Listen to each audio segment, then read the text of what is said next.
High fire danger in much of southern Colorado has residents on alert. Yeah, the dry and windy conditions put us at a higher risk for fires. So the question is, are there any fire restrictions? KRDO News Channel 13's Dana Molina is finding out how the restrictions are determined and how you can help agencies make the decision.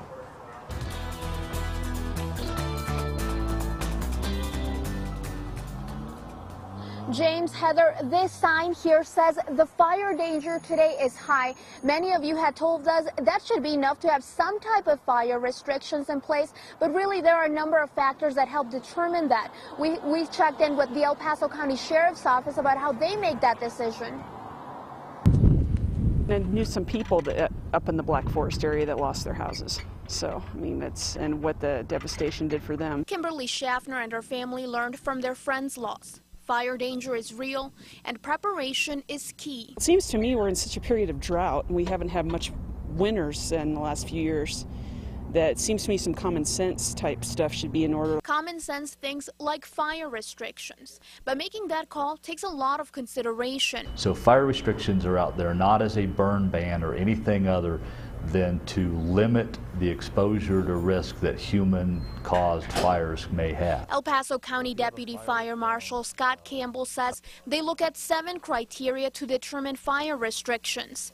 They include things like fuel moisture levels, weather conditions, fire danger rating, whether there are fires going on using up resources, and whether there have been many human-caused fires in the area. If we're having dry conditions and lightning storms, fire restrictions don't help us because we can't control the lightning.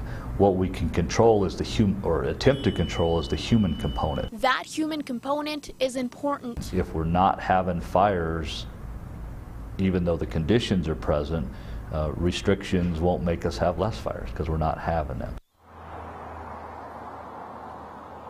Now, Campbell says sometimes when enough of the other criteria is there, they will set fire restrictions in place even if there are no fires going on. Now, currently neither the county nor the city has these fire restrictions, but there is a red flag warning which will keep you from doing things like brush burns. If you have any questions about what you can or cannot do, contact your local fire department.